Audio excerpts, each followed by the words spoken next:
Thank you for joining us for this session. I'm very pleased to welcome back Anni Hood. Anni is the Chief Executive of Well Intelligence, an industry insights and marketing intelligence platform for public and private sector businesses. Anni has also been the host of the Current Health to Wealth podcast, which is a podcast that spotlights the wellbeing transformation in association with WHA. Anni always provides incredible insights to all aspects of wellbeing culture. So without further ado, I'm going to hand it over to Anni. Welcome. Erin, thank you so much. It's an absolute pleasure to be back. And my goodness, what a last 12 months we have had. It's been quite a roller coaster. Good morning, afternoon, evening, wherever you are in the world, to those that are listening. Today, or this year rather, I want to really talk about a more topical perspective on well-being and what we're all, I think, dealing with in various ways throughout the world. So I'm going to start with the question of, is well-being culture the anchor and the navigating principle that will get us through the months and perhaps even the years ahead? Erin, you mentioned health to wealth. I'll circle back to that because it's kind of part of the story today, if you will. And I think I want to really kick off by talking about money. And our well-being really starts with our finances, and never more so than now. The cost of living crisis is something that we are not just hearing about every day, but living through. It's particularly acute actually in the UK, but I know everybody to a larger and lesser degree are affected throughout the world. But given that we know that nothing exists in a silo, we have to then acknowledge that money availability, disposable income, and so on is something to be taken into account when we are encouraging investment in well-being. I'm talking about individuals here, not so much corporates, which I will come on to. We can't live well if we can't afford to live. But the good news is that there is so much that works for us that is free. And I was, in fact, chatting to Erin before jumping onto the recording, and everything from nature, walking, breathing, sleep, meditation, we can embrace that as much or as little as we want, and it costs absolutely nothing. And that's, I think, something to hold on to. Wellbeing doesn't need to cost the earth. And indeed, from an equality and equitability perspective, access to wellbeing needs to become fully democratic. And I do actually think we're well on our way to that. And in fact, we had Wim Hof as one of the speakers on the Health to Wealth podcast. And, you know, Wim is larger than life. And he is such an inspiration and wants indeed to absolutely transform the world through cold therapy, breathing and meditation. And that aspect of, I think, passion and living by one's values is another aspect that's being played out right now. If we tune into the World Cup in Qatar, that's a very topical example of how equitability, belonging, purpose, values are playing out in a way that is proving that they matter in this world. And for anyone who's missed it, you might have done, many people are boycotting the World Cup in Qatar. Why are they doing that? They're doing it because of the abuse of labour in Qatar and the blatant discrimination of women and the LGBTQ plus community. Now, that is not new. That hasn't just happened. But what is happening is that it's being questioned, it's being called out, And what we're starting to see is a split in those who want to stand by their values and those who are more seduced, if you will, by money, and they find a way of justifying standing apart from their values to go and do a job or earn a lot of money by being in Qatar. Now, it's not about calling out one or the other and who's right or wrong. The takeaway from this is that it's starting to matter a lot more in the world. And I think that is an enormous positive in how we harness and embrace well-being as a culture in this world. So financial well-being, then we're talking about equality and equitability. And I'm using the World Cup and in Qatar as a brilliant, actually, topical example of that. Of course, there are lots of examples, but imagine that happening 5 years ago or 10 years ago. It just wouldn't have happened. So there is a wake up happening to how much we want to honor ourselves, honor our values, and speak up for them.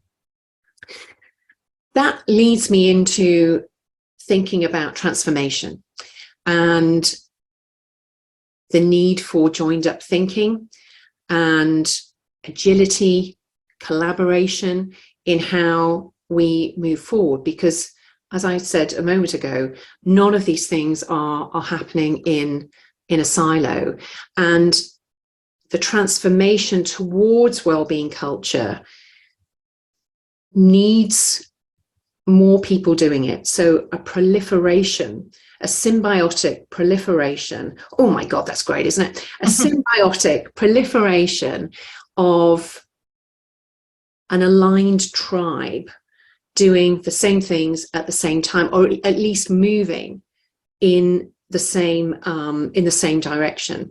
And what we're looking for is a more democratic approach to the accessibility of well-being. And I'll say it again about those free aspects. There's such a lot that's free. It doesn't feed the economy, I get that.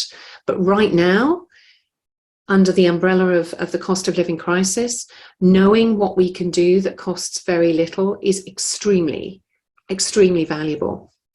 And in that same theme of, people being under stress and under pressure, understanding that truly holistic approach, not just for ourselves, but within our communities and society, I just want to share. It's a little bit of a story, but it's in a book that I've actually brought to show you, called The Devil You Know, and it's written by two women, Dr. Gwen Adshead and Eileen Horn. And Dr. Gwen Adshead is a forensic psychiatrist, and she works and studies the pattern of behavior in criminals, in the perpetrators of truly heinous crimes.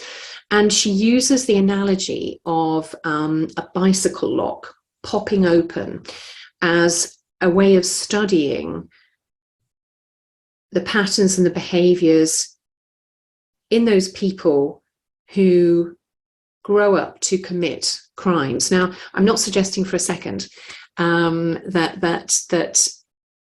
we're all going to turn into criminals or be the victim of a criminal. The point is that this analogy that I'm going to share, I think, is incredibly relevant for all of us in everyday life. So picture, if you will, a bicycle lock, the ones that have those numbers that you line up. So there's usually 5 numbers, and you line them up, and when you trusting that you remember the number, you line it up and it pops the bicycle lock open. So she uses this as a brilliant analogy. The first 2 numbers are socio-political. So it's about gender, it's about poverty, it's about vulnerability. The second 2 numbers are relative to that person's background. So maybe adversity in childhood, substance abuse, drug taking, that sort of thing. The fifth number is less to do with the perpetrator and more to do with something that's happening externally to that person. So let's just translate that into something. Well, I'll use myself. I've been ill quite recently, feeling quite low, certainly feeling vulnerable, needing to push projects out and so on and so forth.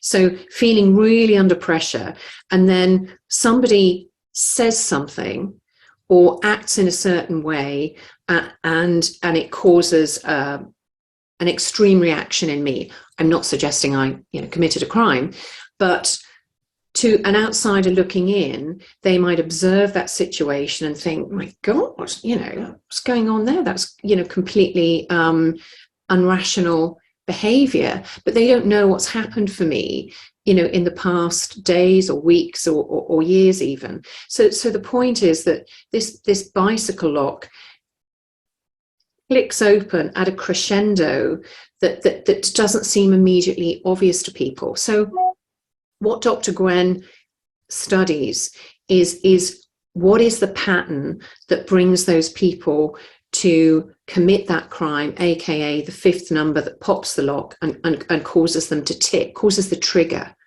So the trigger for me was someone perhaps not appreciating that I've been ill for the past 6 weeks, and no, something hasn't been done or something similar.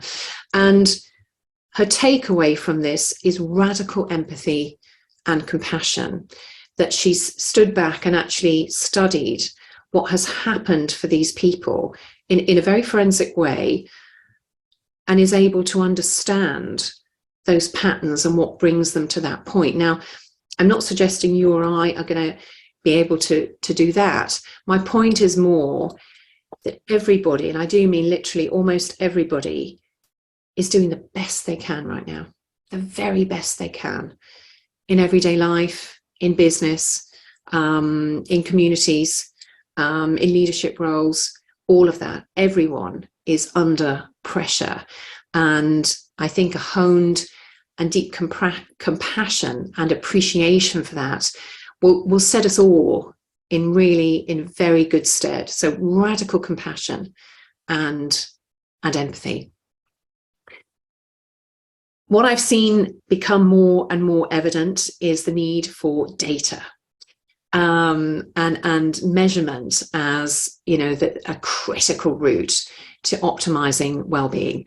I see this most critical at a corporate level.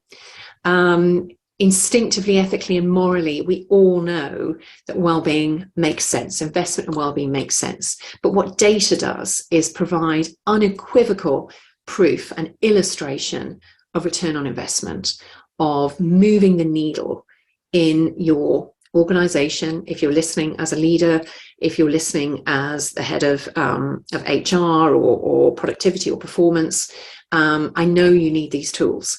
And there is a wealth of technology out there that can help. The underbelly, if I can say that, actually, no, it's not an underbelly, it's the missing part. Tech is really good at helping us scale solutions and making it possible to do more, perhaps with less. But do not miss out the human element. Too much is happening where apps or tech is being heralded as the cut-through solution for well-being in the workplace and so on.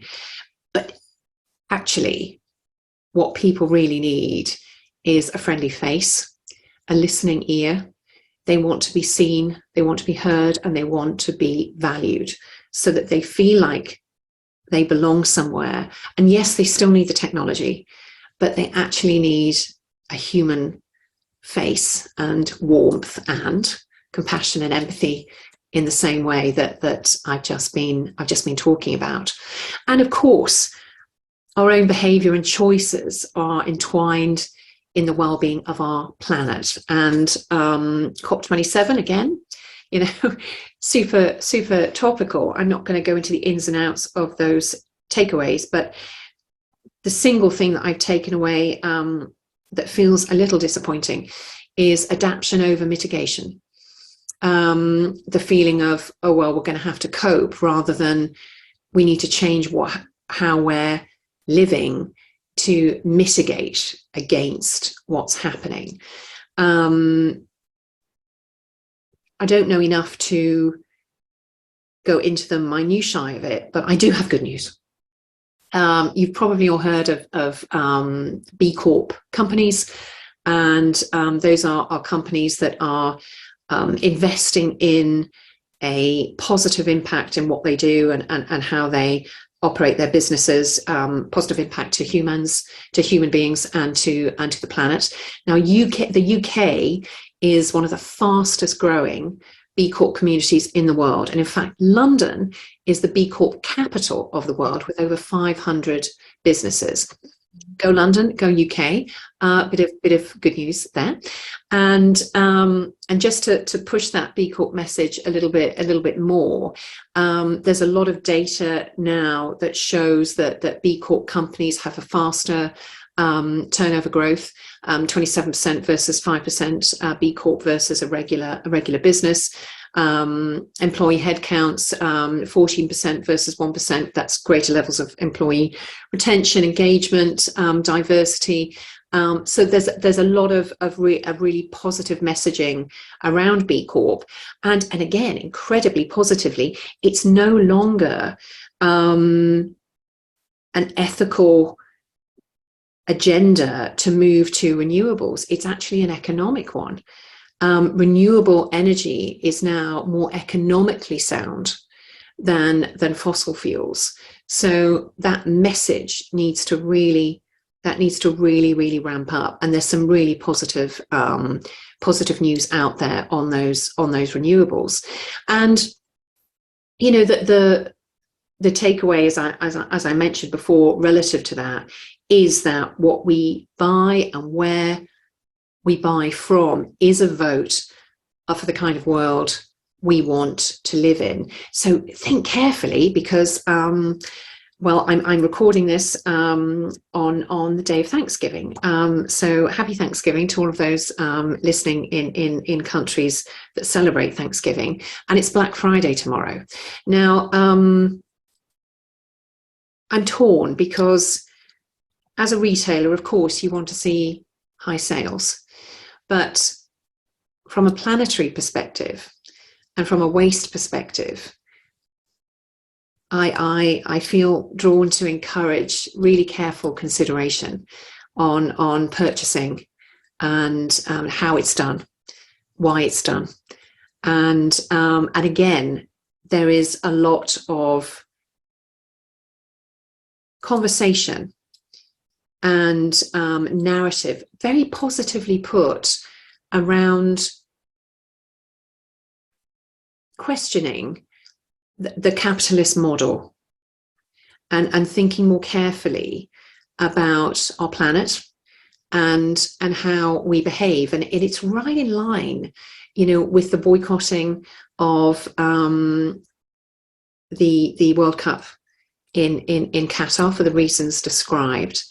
And, you know, this is exactly what we're talking about. This is that transformation towards well-being culture. And it isn't all green juice and yoga. I know you know that. I'm being really crude. But, you know, my point is it is about our values. It's about how we're honouring ourselves, our businesses, our planet, our communities, our societies. And this really leads me rather nicely into talking about health to wealth. And for those of you that don't know, Well Intelligence curated and hosted the podcast was only part of the health to wealth proposition. We had an event that for well tech entrepreneurs, and a white paper is going to be released in January. But the podcast was launched in May. It went on over 12 weeks, and I'm thrilled to say it was an absolute hit. We didn't know how it would be received, and I have to give all credit to Accor for being bold, for taking a gulp and saying, no, this has to be said. These are prickly topics that we sought to handle sensitively and, with respect to all perspectives.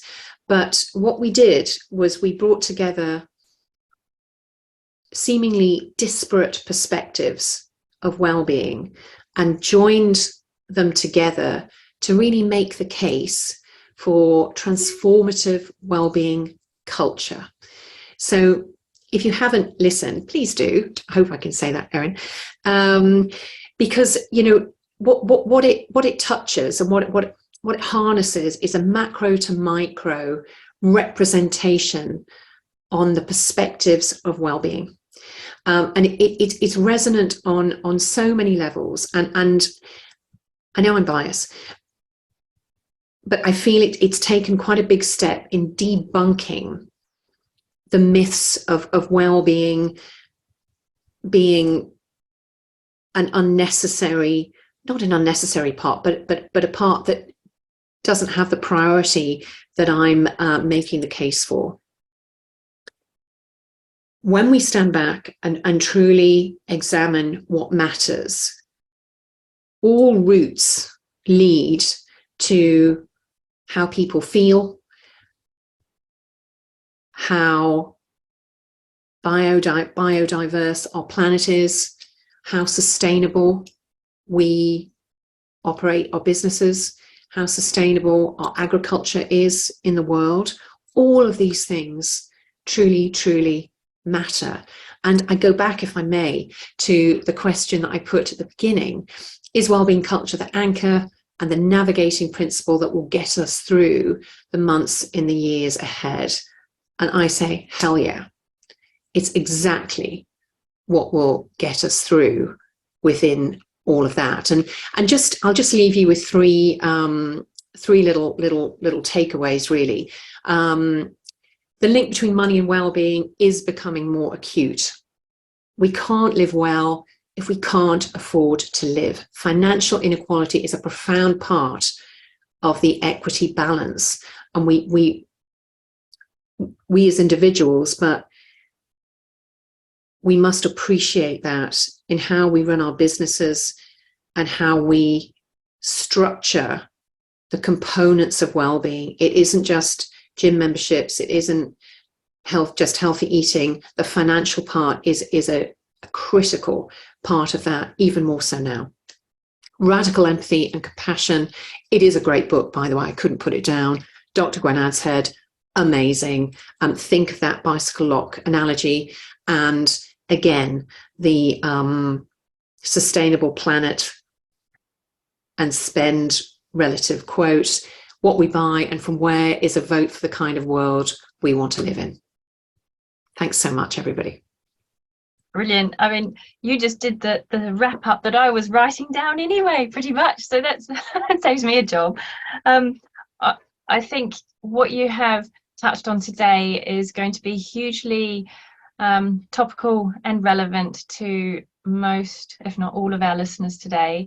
I know there are a diverse range of people listening, and I think, for us to ensure that we consider the wellbeing culture as moving forward, and remembering our values, as you say, is just so important. And that power of connection between us, the planet, each other, our values, it really is all connected. And that's why we're here today, and with the WHA, is to help people feel better and live better lives. And we're all doing it with such a passion, and it is really an honour and a privilege to be part of this community and these people that are so devoted to everybody else's wellness. But I would really like to say a huge thanks to you, Annie. And I was also going to do a big shout out about your podcast, the Health to Well series, because there are some incredible speakers on there, people that you wouldn't get a chance to necessarily listen to or hear the perspective that they put across. I have thoroughly enjoyed that series and definitely recommend it too. Well, Erin, it's been a pleasure, and I want to thank you for all the work you do so passionately and tirelessly.